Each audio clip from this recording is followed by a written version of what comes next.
খাঁ রোদের বদলে মরুর বুকে বৃষ্টি, তবে স্বস্তির বৃষ্টি কৃত্রিম নয়, বরং ঝোড়ো হাওয়া আর বজ্রপাতসহ ভারী বৃষ্টিতে তলিয়ে গেছে অনেক এলাকা। তীব্র ঝড়ের মাঝে মাঝে বিশ্বের সবচেয়ে উঁচু ভবন বুর্জ খলিফার চূড়া ছুঁয়ে যাচ্ছিল বজ্রপাত। অস্বাভাবিক হলেও মঙ্গলবার এমন ভারী বৃষ্টিপাতে প্লাবিত হয়েছে মরুপ্রধান দেশ সংযুক্ত আরব আমিরাতের প্রধান সড়কগুলো। দিনভর চলা বৃষ্টিতে সড়কগুলোতে পানি জমে তৈরি হয়েছে জলাবদ্ধতা। উপসাগরীয় দেশগুলোতে বৃষ্টিপাত অস্বাভাবিক হলেও শীতকালে মাঝে মাঝে বৃষ্টি দেখা দেয়। নিয়মিত বৃষ্টিপাত না হওয়ায় সংযুক্ত আরব আমিরাতের অনেক রাস্তাঘাট ও এলাকায় পানি নিষ্কাশনের ব্যবস্থা নেই, আর সে কারণেই জলাবদ্ধতার সৃষ্টি হয়েছে বিভিন্ন এলাকায়।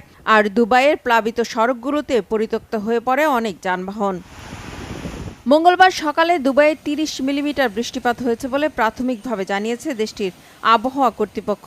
সেখানে আরও বৃষ্টিপাতের আভাস দিয়েছে তারা। প্রচণ্ড বাতাসের কারণে দুবাই আন্তর্জাতিক বিমানবন্দরে বিমান উঠানামা ব্যাহত হয়েছে।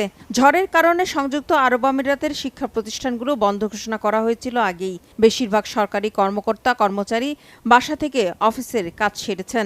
অবশ্য প্রয়োজনের তাগিদে এই দুর্যোগের মধ্যেও অনেক কর্মজীবী মানুষকে বাড়ির বাইরে বের হতে হয়েছিল।